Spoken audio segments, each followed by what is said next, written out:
qué gusto verlos, a los que tienen sus cámaras prendidas. Doctor Hernández, ahí estamos. Y bueno verlos Hola, a todos. doctora, ¿cómo está? Bien, ¿usted? Hola, Katia. Está la Katia. Ya, pues, bueno, veo que hay gente de hartas unidades, así que un gusto porque estemos para compartir un tema interesante como el que propone el equipo del Sóter hoy día. La doctora Tina Morales va a presentar factores de riesgo de suicidio en cuidados paliativos. Así que, bueno, muy interesante, les damos la palabra y cuando terminen, yo modero, pero si quieren tomar la palabra nomás y ahí ojalá podamos conversar un rato sobre el tema que seguro va a ser súper interesante. Adelante al Sótero para que exponga.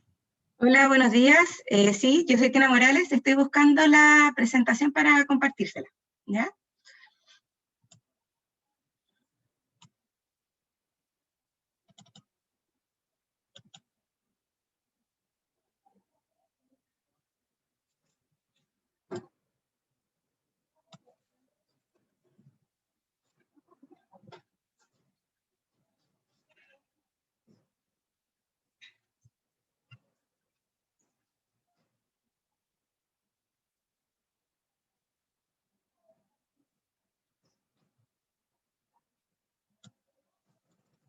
¿Podría decirle a la Ros que vamos a empezar?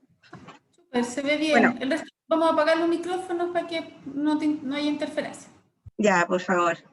Bueno, como les comentaba la doctora Palma, yo soy Tina Morales, llevo un año en la unidad y hoy día estoy haciendo mi devolución, soy médico familiar, y les voy a hoy día presentar sobre este tema a raíz de un caso de un paciente que se fue hace poquito de traslado, y hasta hace poquito estaba con nosotros, hasta en la casa incluso ahora, todo de último momento, de los últimos días.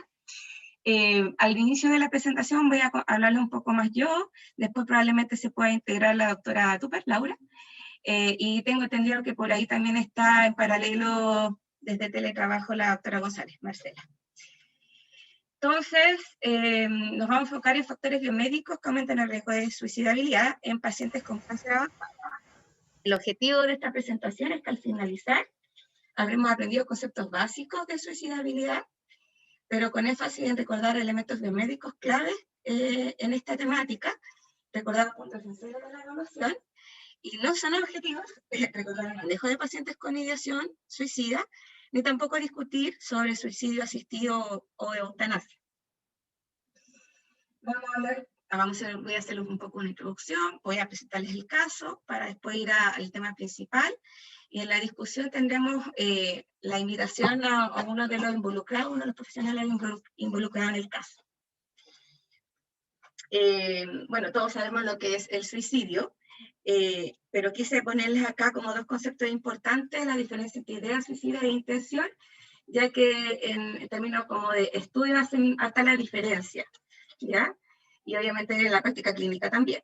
La idea es el pensamiento, ya sea pasivo o activo, y la ideación ya es cuando hay un plan como tal. Cuando hablamos de pacientes con cáncer, en un estudio, la verdad que es un poco más amplio, no pacientes con cáncer avanzado, sino con cáncer en general, independiente de su estadio, y también independiente de la edad, son pacientes adultos, entre adultos jóvenes y adultos de edad promedio, se ha visto que la prevalencia de ideación suicida es similar, pero el intento y en sí el suicidio concretado, consumado, es de un riesgo el doble riesgo con respecto a la población general. ¿Ya? Si vemos estadísticas en algunos estudios de hospicio, o sea, que sería más la población de nosotros, que vemos, se ha visto que en porcentaje la prevalencia del suicidio sigue siendo bajo, es menor incluso al 0,1%, cuando hay algunos estudios un poco más antiguos que lo han visto así. Y otro punto a destacar es que como en la prevención, el tema del screening, el tamizaje es difícil, ya que los instrumentos habituales hablan muchas veces sobre el pensamiento en relación a la muerte, que como sabemos puede ser algo presente en nuestros pacientes, más allá de que sea una idea, por ejemplo, pasiva, ¿ya? Y no activa. Dentro de los factores de riesgo para el suicidio, sabemos que siempre nos dicen que son importantes los psicológicos y los sociales. Sabemos que uno de los más importantes son la ideación, o sea, la intención y el intento suicidado previa, mejor dicho, y los antecedentes psicosociales familiares, el tema de la red de apoyo, si hay alguna pérdida. Y quisimos destacar en esta ocasión los aspectos biomédicos en relación al caso clínico que le vamos a presentar. Se trata de una mujer de 55 años, sin antecedentes mórbidos, con el diagnóstico de carcinoma seroso de ovario, en grado 2B. Esta paciente tuvo su diagnóstico en el año 2019 y se sometió a cirugía, histerectomía total más salpingoforectomía bilateral, pero no tuvo ninguna ayudancia, ya por distintas razones, solo se hizo la cirugía. En febrero, el 11 de febrero de este año, ingresó al hospital de la Florida por falla renal e hipercalemia, con historias previas durante el mes de enero por dolor de cadera izquierda, irradiado al muslo, a rodilla ipsilateral, que no era refractario a AINE, no respondía, con una intensidad máxima 10 de 10, asociado a dolor hipogástrico y disuria de fin de micción. En las consultas previas ya le habían realizado un escáner en donde se evidenció el día 28 de enero una lesión en cúpula vaginal, con dilatación de uréter izquierdo, hidronefrosis derecha secundaria a estenosis y múltiple adenopatía en la zona pélvica. También se hizo un escáner de cerebro y no se evidenció ninguna lesión, ¿ya? El problema principal de esta paciente fue el intenso dolor neuropático de las extremidades inferiores, que se inició el manejo con paracetamol, metadona, dado la falla renal, con rescate de fentanilo y pregabalina. El comité oncológico decidió que la paciente podría haberse beneficiado de quimioterapia paliativa, por tanto fue trasladada a nuestro hospital El Sótero el 28 de febrero. Fue evaluada la primera vez por cuidados paliativos en nuestro hospital el día 1 de marzo, con la doctora Patricia Olivares. Esa evaluación destaca el dolor, la anorexia, la astenia, el insomnio, la ansiedad y el dolor espiritual, todas categorizadas como 10 de 10. También disnea 8 de 10 y náuseas 4 de 10. Y se inició un manejo con metadona horario y rescates de metadona y fentanilo, pero con mala respuesta. Se solicitó evaluación integral, fisiatría, anestesia, medicina integral. Se agregó buprenorfina y se dejó solo metadona y fentanilo para rescate. Después posteriormente, vino anestesia y puso leucocaína endovenosa, cada 12 horas metriptilina. Vino medicina integral, puso acupuntura, pero una respuesta inicial parcial. En verdad, todo este momento la paciente iba fluctuando y en general andaba mal del dolor. Posteriormente incluso se agregó ketamina subcutánea, y también se le instaló PCA con buena respuesta inicial, pero solo por un día, ¿ya? Y les voy a contar por qué pasó eso. Fue evaluada por psiquiatría, ya que se vio que la paciente estaba fluctuando tanto en el dolor como en su estado de conciencia. Y esto fue el 8 de marzo. La paciente, ahí destaca el médico que la vio, el psiquiatra, me da un becado de psiquiatría, que no tenía antecedentes personales ni familiares psiquiátricos, sin intentos suicidas previos, con juicio conservado, con un insight parcial, historia así de anedonia, desánimo, tristeza y disminución de la concentración, inquietud leve, dolor y discurso a ratos no congruente, y él les puso el diagnóstico como un delirium subsindromático, sugirió inicio de quetiapina. Y bueno, el incidente, que yo creo que lo más importante en este caso, luego de comentarle todo lo que fue difícil para el equipo para tratar de controlar el dolor, el incidente del 18 de marzo acá está relatado en las palabras de uno de los TENS que los presenció y también hizo como una especie de entrevista a los pacientes que estaban acompañando a la paciente en la sala. Alrededor de las 18 horas de ese día, la paciente presentó un episodio donde corta los cables del saturómetro, corta el cable de analgesia peridural, se retira parcialmente el tunelizado, porque la paciente estaba con falla renal, incluso también tenía que hacerse diálisis. Y al momento de acudir a evaluarla, refiere que sentía una molestia lumbar, no se dio cuenta de que había tocado el catéter peridural, y no tiene claridad sobre el resto de los eventos. Destaca como historia completamente contradictoria con los hechos, y posteriormente incluso se menciona que habría comentado, que habían escuchado a los pacientes que tenía ideas de muerte. La evaluación por psiquiatría no fue en el momento solo se sedó a la paciente, al otro día, el 19 de marzo, fue el mismo médico. Relata que al momento de la evaluación estaba somnolienta, que requería estímulo táctil para mantenerla despierta, estaba desorientada en tiempo, espacio, inatenta, sin dolor, y sugirió hacer algunos cambios de medicamento. No vale la pena por esta ocasión, solamente mencionaría que evaluar necesidad de uso de ketamina. Igual después se mantuvo la ketamina, y destacar que hubo un momento en que no fue continuo por un tema de esto. Entonces, a partir de este caso, ¿qué factores aumentarían el riesgo de los factores biomédicos? En una revisión de una revista de oncología gringa, se destacan estos factores que ven en la pantalla como factores de riesgo relacionados al cáncer, más allá de los psicológicos clásicos que comenté en la introducción. Le quiero destacar a algunos que encontramos en la revisión de algunos estudios que podrían ser importantes a considerar. Una cosa importante es el tiempo desde el diagnóstico. Un estudio de corte sueco de muchas personas, más de 6 millones de pacientes, vio todos los pacientes que tenían suicidio, y dentro de ellos los pacientes con cáncer, en relación al momento del Doctora, diagnóstico. se te fue el audio. ¿Aló? Ya. Entonces, ¿dónde quedamos? ¿Tiempo de diagnóstico? Claro, desde el inicio de esta diapo, yo creo. Ya. Entonces, les venía comentando que estos son los factores de riesgo relacionados a cáncer que podrían ser más biomédicos. Uno de los que les quiero comentar es el tiempo desde el diagnóstico. En un estudio sueco de más de 6 millones de personas, donde se vio en forma retrospectiva a los que se habían suicidado, los que tenían cáncer, en relación a su tiempo de diagnóstico, su momento de diagnóstico del cáncer, se vio que a la primera semana el riesgo era 13 veces mayor de suicidio, a las 12 semanas 5 veces, al año 3 veces, y luego de un año de 2 veces. También hay otro mayor riesgo de suicidio. Y también hay otros estudios que hablan en general de esto, de que el riesgo va de más a menos, y que en algún momento, pasado más de 5 años, se podría incluso igualar al riesgo de suicidio de la población general.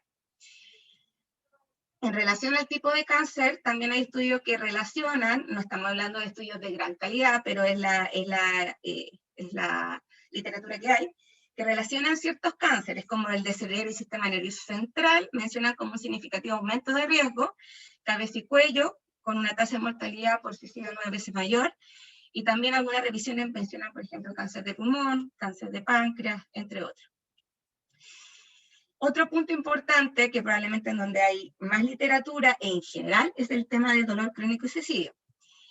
Dolor crónico, hay más literatura, como les decía, en general, y se pueden ver algunos en pacientes con cáncer y menos en pacientes con cáncer avanzado. De alguna forma nos salimos un poco de la pregunta inicial, pero es una evidencia como indirecta. En estudios grandes de 11 años, con más de 120.000 suicidios, se ha visto que los pacientes que más cometen suicidio y tienen dolor es por dolor de espalda, dolor por cáncer y por artritis, y las formas son más letales. De hecho, el mayor porcentaje es de 54% por armas de fuego, y después viene por sobredosis de opioide en un 16%. La prevalencia fluctúa entre un 5 a un 15% de suicidio, y de ideación hasta un 20%. Como factores de riesgo relacionados al dolor crónico está dolor intenso, los episodios más frecuentes, bueno, es crónico, más de 3 meses, e insomnio, y se asocia también con este dolor. No serían importantes otros factores de riesgo, otras características del dolor como tal. Y en específico, como les decía, en suicidio de pacientes oncológicos, se menciona en la literatura dolor severo, mal controlado y poco tolerado como factor de riesgo, y que estaría mediado por síntomas también depresivos, o sea, un trastorno del ánimo más que la intensidad que se asocie al dolor. También quisimos destacar esta revisión del uso de opioides y suicidio, que como sabemos es una relación súper compleja, porque el uso de opioides aumentaría el riesgo de suicidio, y habría un tema de que este trastorno se relaciona hasta 13 veces mayor riesgo a este suicidio. Pero tiene una relación compleja porque es bidireccional, ¿ya? Y esto aquí destaca en este mismo estudio que hay algunos efectos agudos de desinhibición e impulsividad, que aumentarían esta probabilidad. Hay otros factores de riesgo. Bueno, probablemente acá, no sé si llegó la hora o si me van a seguir contando. Acá estoy, Tina. ¿Quieres que continúe yo? Sí, dale. Ya, te voy pidiendo que me vayas pasando las diapos. Listo. Ya. En este contexto, entonces, en que tenemos un paciente con dolor de difícil manejo, quisimos indagar un poco más en el uso de la ketamina, porque justamente el psiquiatra en su evaluación anotó en la ficha reevaluar la necesidad de uso de ketamina, al menos hasta que el delirium se encuentre más controlado.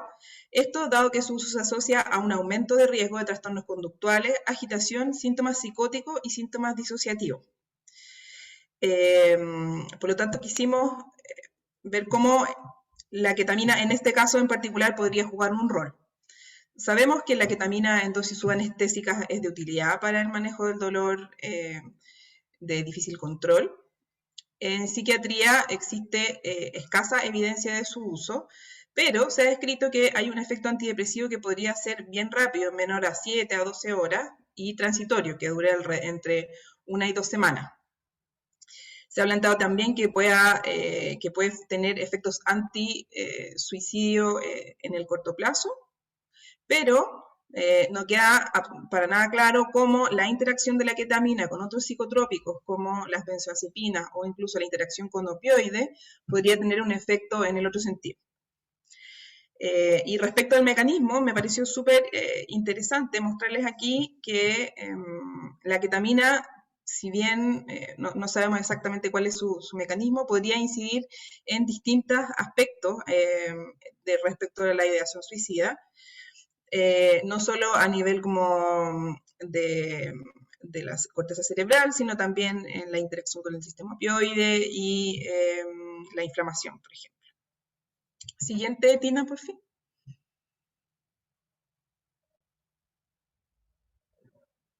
Tina, ¿me puedes pasar la diapo?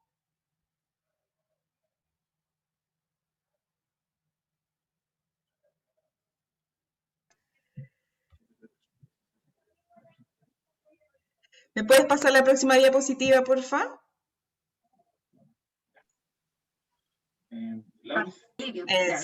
Ya.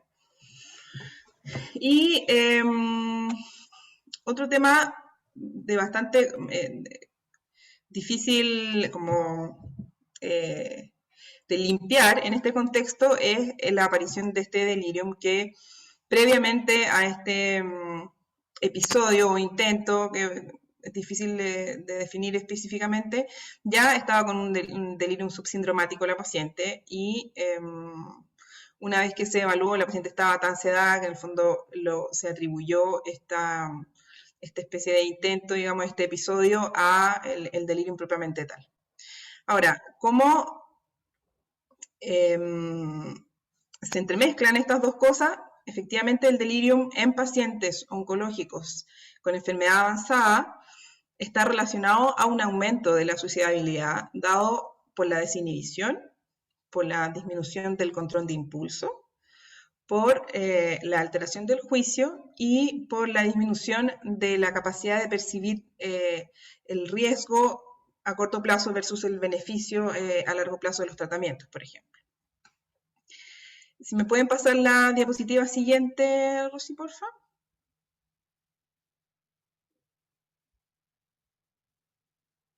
Entonces, en un paciente de nuestro contexto, digamos, ¿qué cosas es importante que podamos evaluar? Para evaluar suicidabilidad desde el punto de vista biomédico, no tanto desde el punto de vista psicosocial. El dolor incontrolable y otros síntomas físicos que estarían asociados a un mayor riesgo, ¿cierto? La cognición, el delirium también estaría interfiriendo en algún caso por ahí. La suicidabilidad, en el fondo, si es que hay un plan, si hay antecedentes de ideación suicida o de muerte acelerada, si hay conductas violentas, si hay hospitalizaciones psiquiátricas, y si es que ha habido intentos previos, como les mencionaba Tina, evidentemente los trastornos mentales, y patrones de relación en cuanto a los aspectos sociales, sus pérdidas y eventualmente también el nivel de sufrimiento económico que puede estar experienciando el paciente. Por otro lado, también el aspecto espiritual y existencial juegan un rol acá indudablemente, cosas en las que no quisimos indagar en este momento. Siguiente, por favor. Entonces, en este contexto tenemos una paciente relativamente joven. Algo que nos salió en la discusión inicial, en la presentación inicial del caso, es que tiene muy poca red de apoyo, que tiene una hija de 22 años que depende económicamente de esta señora, que empieza con un dolor neuropático de extremidades inferiores, que va progresando. En ese contexto se hace el diagnóstico de esta masa pélvica. La paciente evoluciona con un dolor de extremidades inferiores extremadamente difícil de manejar, en la que se probó prácticamente todo lo que se nos ocurrió a cualquiera que pasara a evaluarla en el hospital, desde el equipo de anestesia hasta fisiatría, pasando por nosotros y todo lo que hizo también el equipo en el intermedio. Además, de este contexto en específico, entonces aparece este episodio particular donde no sabemos qué tanto de impulsividad hubo y qué tanto de planificación, porque la paciente, ya les va a contar Álvaro,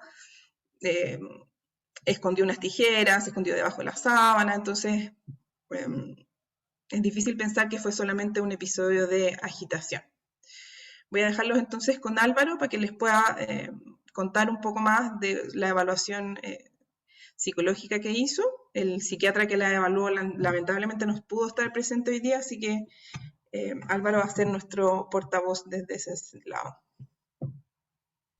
Bien, primero que todo lamento las interrupciones, hemos tenido un poco de problemas de audio por aquí, así que en algún momento no voy a poder escucharlos. La paciente en particular fue una paciente que llega al hospital y yo la veo dentro de la sala hospitalaria, digamos 3 semanas antes del intento aproximadamente. Es una paciente que llega con un EVA 10 de 10 y con un dolor muy difícilmente controlable. Diría que las primeras 2 semanas que pasó en su estadía hospitalaria en el Sótero, posterior a la derivación desde el hospital en el que anteriormente estuvo, esas 2 primeras semanas mantenía un EVA de 8 al menos. Por eso una de las opciones fue poner una epidural para bajar el dolor, que era un dolor poco comprensible, era un dolor principalmente neuropático desde las piernas hacia abajo. En esa línea se hicieron numerosas intervenciones del dolor y la paciente en ese momento, debido al dolor también, tenía una gigantesca dificultad al momento de vincularse. O sea, era muy difícil ingresar a cualquier tema, hablar de lo que fuese, profundizar en lo que fuese, o pensar en una capacidad de insight de la paciente, entendiendo que con el dolor que sentía era imposible también conversar siquiera. Y eso fue así por lo menos las primeras 2 semanas, o sea, fue mucho tiempo en el cual ella estuvo efectivamente inaccesible en plano psicológico, para una simple evaluación, digamos. La última semana se hizo un poco más cargo el equipo de oncología, yo trabajo desde hospitalización, y en el espacio de hospitalización pudimos ver cierta mejoría tanto en el ánimo como en su capacidad de insight, su capacidad de reflexión, por ejemplo, el tema del delirio, en relación a que, primero, estaba sin dolor, segundo, pudimos gestionar visitas de su hija para que entrara a verla una vez a la semana, y tercero, tratamos de buscarle cosas para hacer o cosas en las que se entretuviera, por ejemplo, traerle el celular u otras cosas, que en un principio el tema de no tener actividades es también un gigantesco factor de riesgo. En esas 3 vías, y posterior a una semana donde la vimos más tranquila, en temas tanto anímicos, por ejemplo, como emocionales, como deliriosos, o sea, en una baja franca de sintomatología psicológica, es que ocurre lo que hemos conversado como un incidente.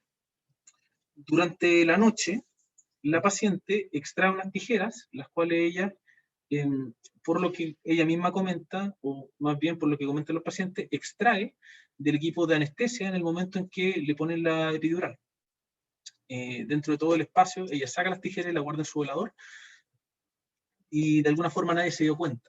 por eso cuando se conversa eventualmente de psiquiatría, la idea de un delirio, nos parecía muy raro, porque estaba muy planificado todo.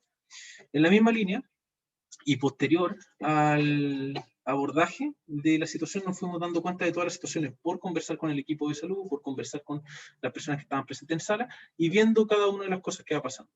Con las tijeras, lo primero es que trata de cortar la epidural y el catéter de diálisis.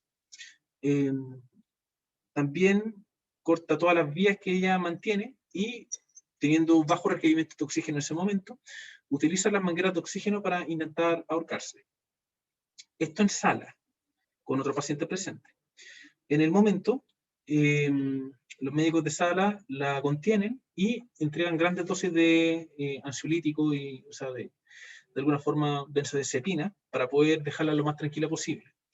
Por lo que a la otra mañana, en el momento en que el equipo de psiquiatría enlace llega a verla, está en un estado está bastante dopada, como para hacer una evaluación a nivel, digamos. Curiosamente, posterior a esta situación, además de que ella no da cuenta de la situación, no hay situaciones que se repitan, o no hay, por ejemplo, dentro de su diálogo, un ánimo concordante. Ella no explicita ganas de autoeliminarse o de acabar con su vida. Lo cual vuelve un poco más complejo el caso, porque de alguna forma parte del trabajo, por ejemplo, en temas de suicidabilidad, habla de la capacidad de evaluar o entender de que el paciente está suicidal.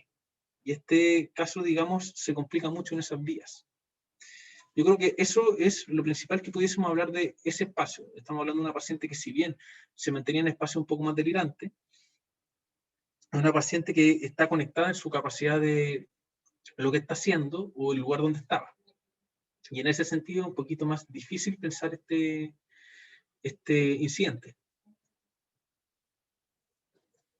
¿Alguna pregunta que tengas, Laura? Ahora te estoy escuchando a través de un audio aparte.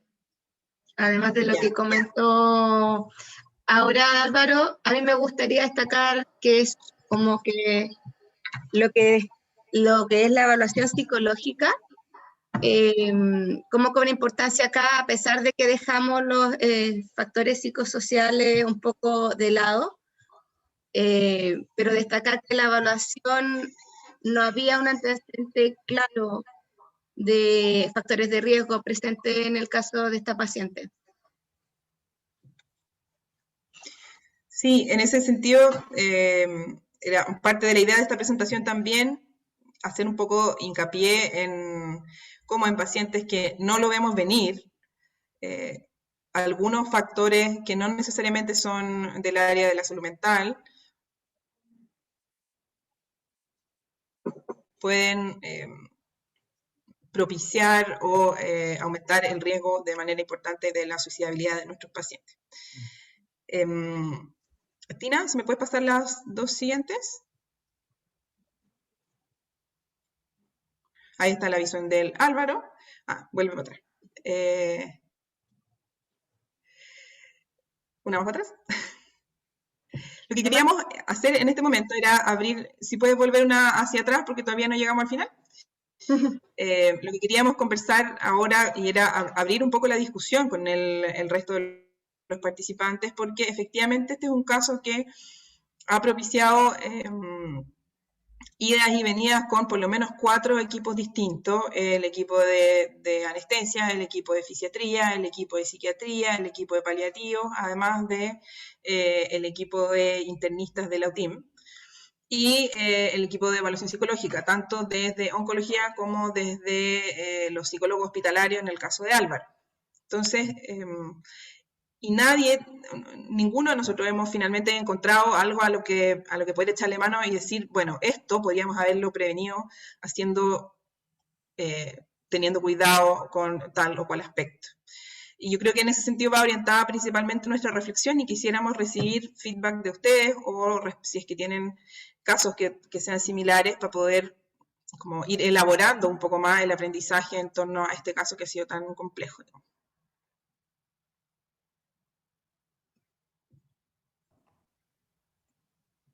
Eso, no sé si alguien quiere comentar, se abre la palabra. Creo que harta gente debe tener alguna pregunta que hacer. Doctora Palma. Jorge Adelante, Hernández, doctor. Puerto Montt. Sí. Y quería preguntarles un poquito, pensando que en este cuadro de delirium y este cuadro confusional que presentó la paciente, que podía haber estado influido por la cantidad de medicamentos que indudablemente alteran la conciencia, que se usaron para la parte del manejo del dolor. ¿Qué pasaba con respecto a lo que era la uremia con respecto a tratar de corregir esa hidroureteronefrosis que tenía? ¿Vieron si jugaba algún papel? Eso. La uremia estaba dentro de todo, no me acuerdo, no tengo exactamente los valores acá, pero estaba bien controlada, la paciente se estaba dializando y partió ya el primer ciclo de quimioterapia en vistas a disminuir la masa y por lo tanto mejorar un poco esa compresión de las vías urinarias hacia arriba. No parecía o no resultaba como uno de los problemas principales en el manejo de la paciente el asunto renal. Y lo otro, ¿no sería posible pensar que, si bien es cierto, habría existido este intento de ahorcamiento con las mangueras, que en este episodio de agitación y de guardar las tijeras hubiese habido un intento de defenderse de los agresores externos, que eran muchos, digamos, más en su delirio? Claro, o sea, yo creo que aquí no hay hipótesis que podamos descartar y eso es lo que hace que sea tan particularmente compleja la situación. Es que la evaluación psiquiátrica propiamente tal es muy difícil por la interferencia del delirium, lo que nos permite como significar poco, digamos, lo que pasa por su cabeza en el momento de este episodio.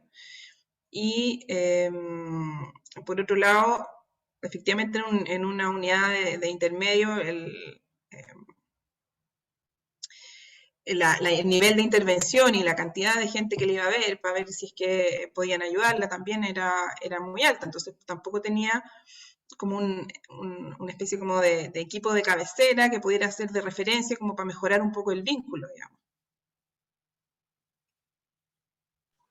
Gracias, doctor.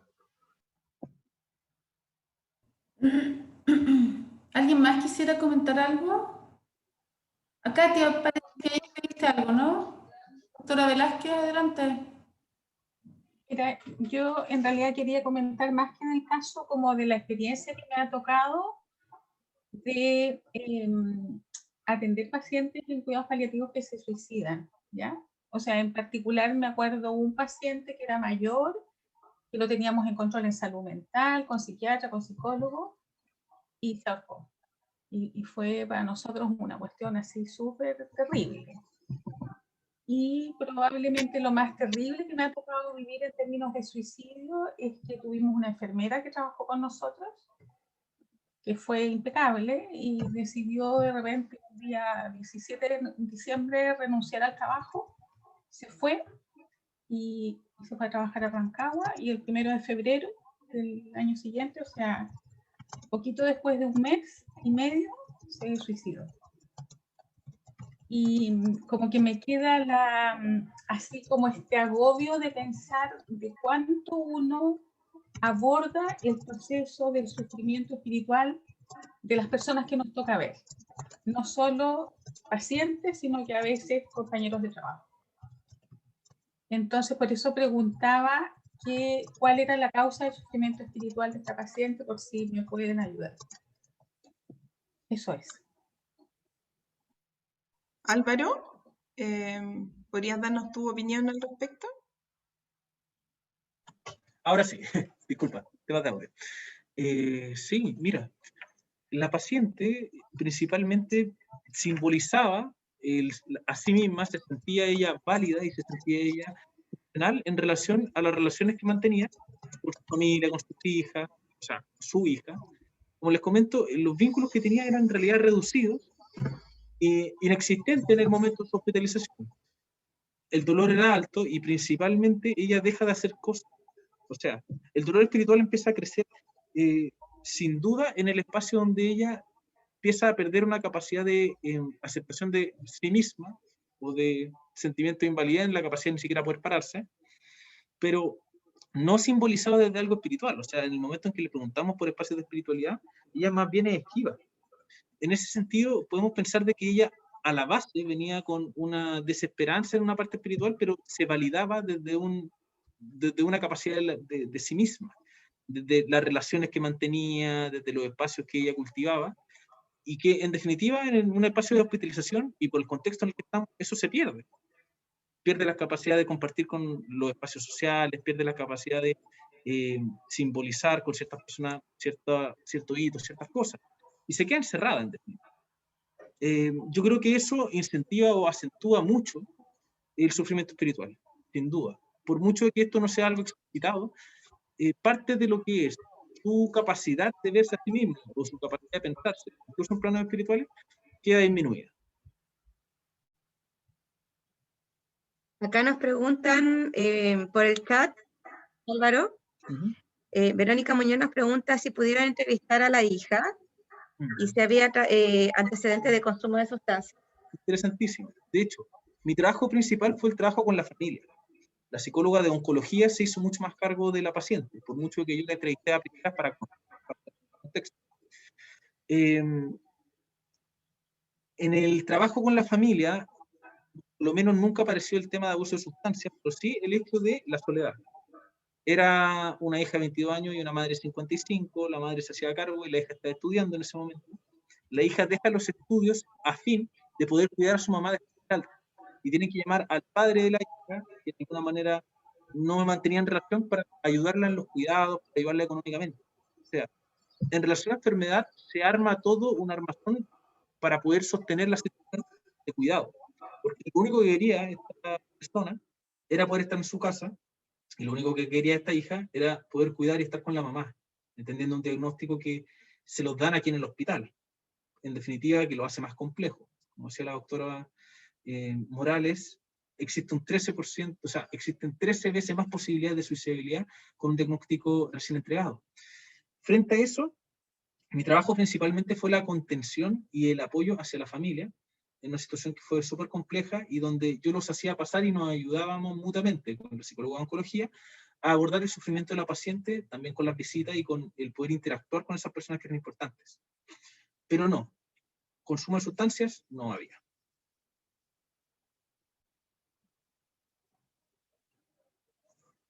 ¿Alguna otra pregunta?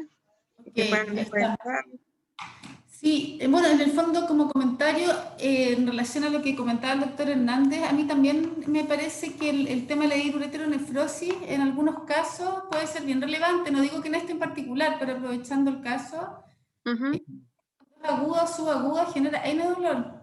Y hemos tenido casos en que les ponemos doble J a los pacientes y el dolor baja mucho. Se hizo en este caso. Claro. Con doble J y después la diálisis. Eso, ella estaba con doble J puesto, o sea, se resolvió la hidronefrosis. Sí. O sea, mantenía dilatación, pero en menor grado. Pero en menor grado, súper. Que como comentarlo igual, porque hay colegas con más y menos experiencia pues, en el comité, ¿cierto? Que yo rescato eso que decía el doctor Hernández. Claro, entiendo que en este caso superaba los factores reversibles y por eso era un dolor de tan difícil manejo.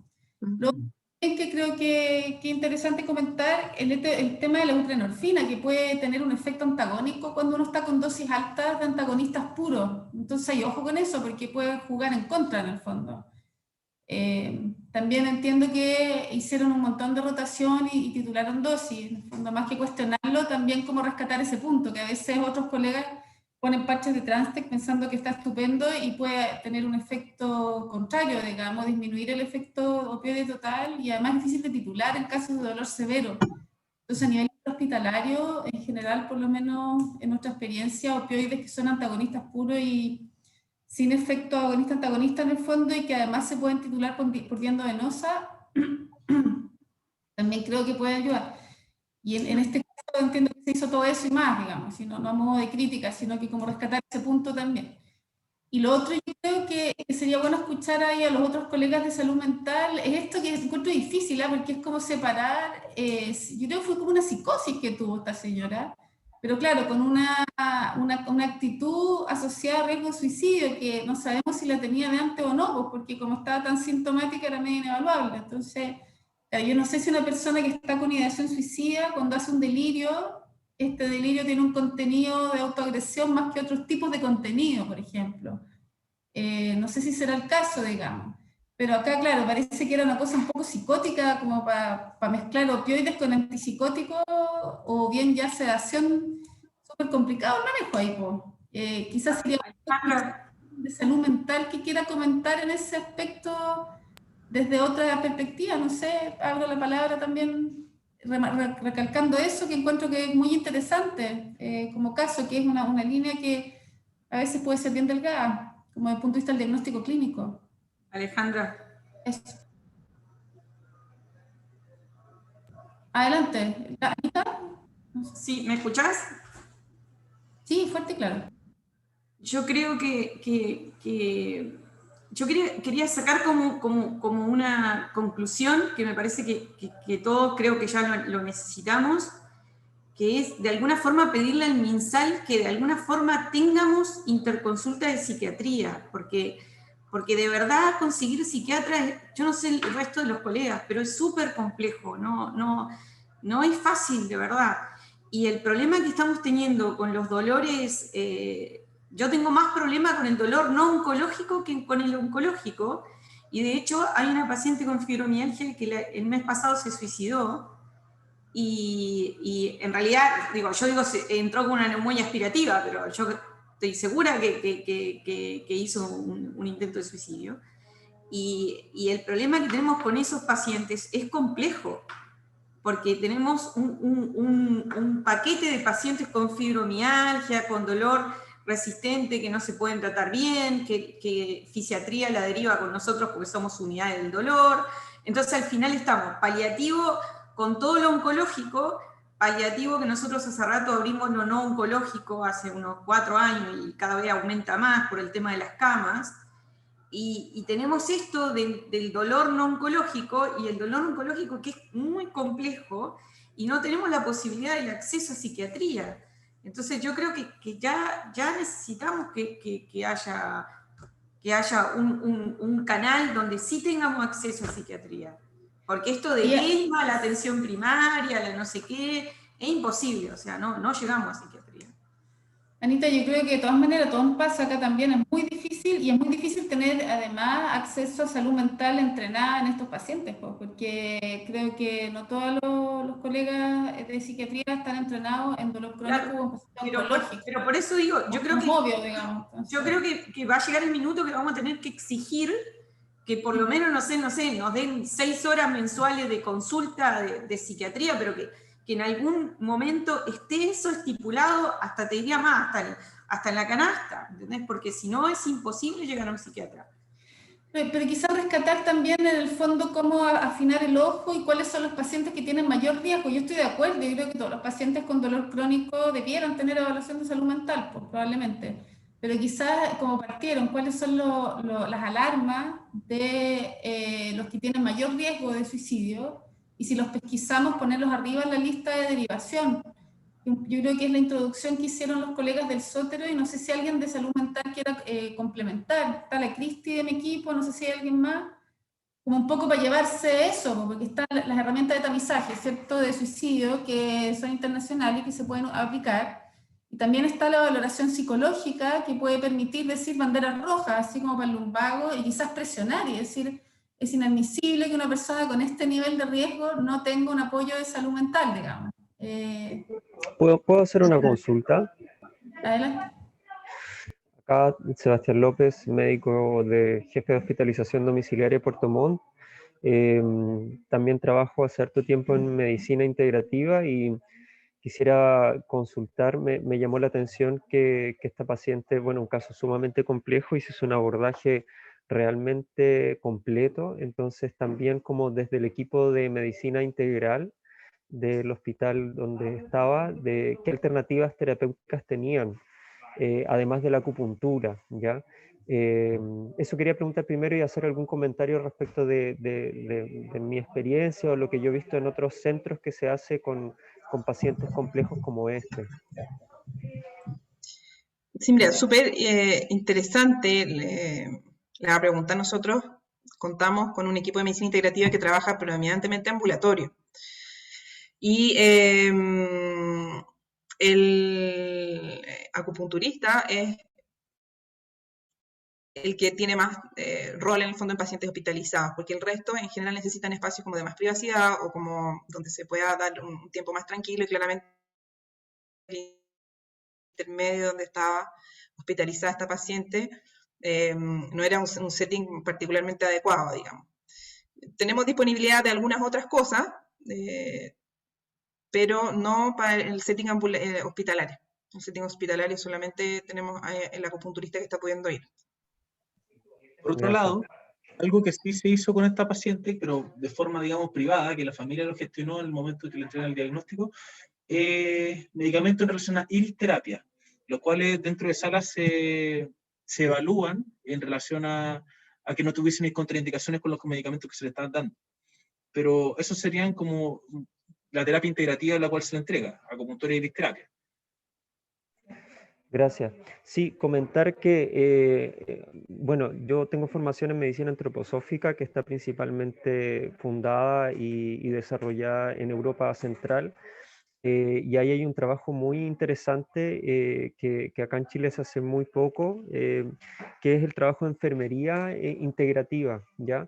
Porque pasa muchas veces con estos pacientes que están tan devastados, tanto en lo físico como en lo emocional y en lo espiritual, que no hay un espacio de diálogo. Es muy difícil hablar con ellos. En el fondo no tienen energía, no tienen ánimo, y en ese sentido el tacto, el poder hacer con ellos en el fondo terapias integrativas que de alguna manera les brinden un bienestar físico, de alguna manera sensorio, que reconecten su cuerpo físico con experiencias que no sean solamente de sufrimiento, les proporciona un gran alivio. En la enfermería antroposófica se desarrollan fricciones, oleaciones, masajes, que son bastante sencillos, obviamente que desarrollarlos a nivel de expertise son años de formación, pero son cosas que muchas veces yo con mi pequeño equipo de medicina integrativa acá en el sur le enseñamos a los familiares a hacerlos en la casa. Entonces un simple masaje con algún aceite esencial aromático como lavanda, algunas cosas en el fondo en base de aceites esenciales que relajan al paciente, uno generan un beneficio en esa línea de la aromaterapia, y lo otro es que generan un espacio de contacto. Y a mí me pasa muchas veces que yo voy y hablo con el paciente, intento tener como un puente con él, conectar, saber qué es lo que está ocurriendo, y la enfermera antroposófica que está trabajando acá, mientras le hace un masaje, saca mucha más información y logra un puente y una conexión con ella de una manera impresionante para mí. Entonces, por ejemplo, yo creo que en este caso, obviamente, que se hizo todo lo posible, pero ustedes mismos lo dijeron, ella estaba aislada de su familia, sin poder ver a la hija, en un setting hospitalario que aunque hay mucho compromiso en tratar de hacerlo lo más humanizado posible, es bastante hostil. Entonces, claro, obviamente que yo no sé si hay algo que podría haber dado la voz de alarma en este caso, porque en el fondo ella de alguna manera me da la impresión como que se cerró al mundo, se entró en un ostracismo y empezó a rumiar estas ideas como en secreto. Quizás eso podría ser una voz de alarma cuando los pacientes no quieren hablar o cuando dicen que está todo bien. Por lo menos yo lo que he tenido como experiencia y he escuchado también hablar a algunos expertos en el área. Pero de todas maneras el hecho de la distancia, la falta de contacto con la familia, de contacto físico, son factores que complejizan la situación.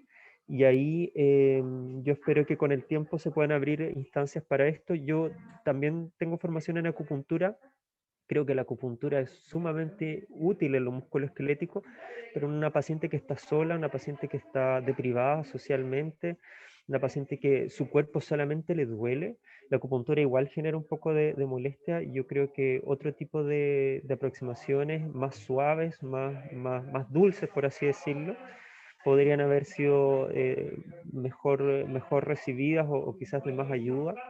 Y lo otro, último comentario, cuando hay pacientes que por ejemplo, están también en un shock anímico por su diagnóstico, dentro de la medicina antroposófica lo que habitualmente se ocupa más que la psicoterapia, porque para eso hay que tener un paciente que tenga una cierta estructura o una cierta apertura al diálogo, a veces se hace arte terapia. Eso ya es un setting más ambulatorio, pero para reflejarles en el fondo, mostrarles otras posibilidades, a través del dibujo y la pintura, el paciente va como explorando desde otro lugar, no de la palabra, lo que le va ocurriendo, y es capaz de ir elaborando y poder salir con esta, como, de esta oscuridad que en el fondo a veces entran con un proceso de digestión que les permite poder enfrentarlo.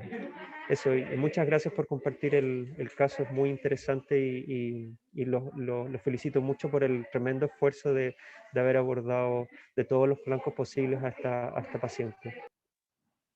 Gracias, doctor López. Veo que la doctora Kopfer tiene un comentario que hacer. Hola. Bueno, primero felicitarlos, creo que fue un caso súper difícil. Yo creo que algo que afecta mucho en este caso puntualmente es que la paciente tuvo como un ingreso bien agudo, un ingreso tardío, quizás a cuidados paliativos porque no había consultado antes. No se pudo hacer una evaluación integral, salía descrito que tenía un EVA 10 de 10 en sufrimiento espiritual al ingreso a cuidados paliativos, pero indagar más en eso no veo que quizás no se pudo en una profundidad para entender bien qué es lo que estaba viviendo como en su alma, en su espíritu la paciente. Y el hecho que se hospitalizó y la vieron varios equipos, creo que también dificulta un poco la atención de esta parte espiritual más integral de la paciente. Y estos casos a veces pasan y son muy agudos, muy rápidos, y no alcanzamos a hacer muchas cosas que nos podrían ayudar también. ¿Qué habrá sido específicamente? Claro, igual creo que fue más por ahí, por más un tema de delirio que de un intento real, pero es difícil poder objetivar también esas cosas. Y en relación a lo que decía Anita, el psiquiatra, bueno, contar que acá sí por suerte contamos con un psiquiatra que nos ayuda todos los lunes 2 horas. Es súper bueno, él tiene formación en dolor y de hecho hemos podido trabajar harto, nos ayuda, sabe hasta más que nosotros que trabajamos en dolor, en algunas cosas puntuales de dolores de muy difícil manejo, de dependencia, más que nada por los pacientes no oncológicos y pacientes como esta señora también, claramente él nos juega roles fundamentales en eso. Son gestiones locales y para conseguir esos recursos, pero se puede y es un gran aporte para estos casos tan difíciles. Súper, sí, pues muy de acuerdo. ¿Alguien más quiere comentar algo? Sí, doctora, yo. Sí, hola. Bueno, quisiera agregar un poco a que, claro, es un caso complejo, es importante la conexión, pero si el paciente está con delirium, quizás la conexión también pudiese ser, quizás al principio aplicando como medidas no farmacológicas de tratamiento del delirium. Explorar un poco más quizás si hay ideas delirantes, si hay alucinaciones, por ejemplo, presencia de alucinaciones,